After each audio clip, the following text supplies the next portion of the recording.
O'tgan videoda aytgandim, bu apparaturalarga 3 yil bo'lgan. Bitta boks eskiroq dizayndagi korpus bo'lganligi uchun hozirgi kundagi dizaynga almashtirilgan. Lekin o'sha paytda ham xuddi bizda hozirgi kabi o'sha kilik to'lovlari bo'lgan, faqat dizaynimiz standartlashmaganligi uchun funksiyalarimiz ham ozgina kamroq bo'lgan.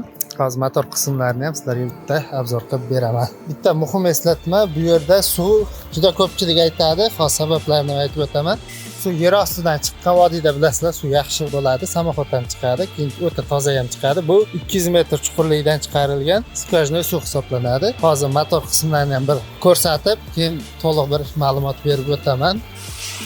Xo'sh, dizaynlarimiz o'sha eski holatda turibdi. Boshida shunaqa dizayn qilganmiz. Hozirgacha shunaqa dizayn davom etyapti, faqat bu yerda ozgina tartibga solinmagan holat.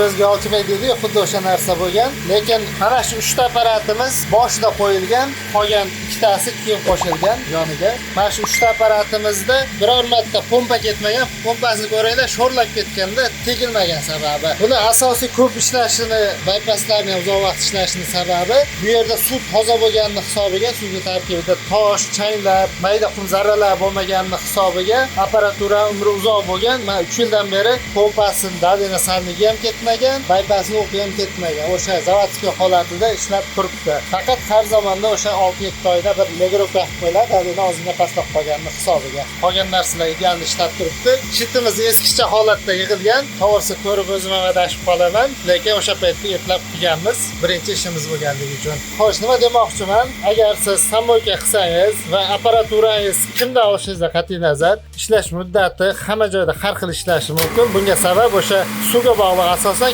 ishlatiladigan ximiyaga ham bog'liq hisoblanadi. O'shaning uchun men motor apparat olib qo'ydim deb fikr chiqarishdan oldin bitta sabablarni o'rganib ko'rish kerak. Aniq diagnoz 90% yechim hisoblanadi. 10% o'sha ishni to'g'rilab qo'yishga ketadi xolos. E'tiborlaringiz uchun rahmat, sizlardan travma.